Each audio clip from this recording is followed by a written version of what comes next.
cukuru cieregereirwo kuhingurwo tamu ya kere mwaka uyu mwambĩrĩrio wa kiumia. Turorete amwe a atongoria a ndini kaunti-inĩ ya Nandi nĩmoritie thirikari gwĩkĩrĩra mĩtaratara ya gũtigĩrĩra atĩ arutwo na arutani arĩa marahobanirio nĩ mũiyũro na gũtũngio hathara ĩmwe kana ĩngĩ hamwe na kũrwo nĩ endwa ao mena andũ a kũmatara nĩguo gũtigĩrĩra ũgima wao wa meciria nĩ mũbacĩrĩre nĩguo gũtwarithia mathomo na njĩra ĩrĩa yagĩrĩire.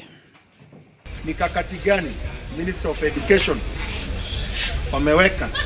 Maana kuna mzazi amepoteza watoto wake ama jamii yake akiona na mafuriko, na hiyo mzazi ni mwalimu, anaenda kufundisha watoto, na hapo wako na msongamano ya mawazo, maana jamii yake wamekufa, ama mali yake ama biashara yake imechukuliwa ikaharibiwa, na huyu ndio mzazi anaenda shuleni sasa kufundisha wanafunzi, na huyu ni mwanafunzi anaenda kukaa chini kusoma, na hapo amepoteza wazazi ama amepoteza walimu wake, anaenda kukaa chini.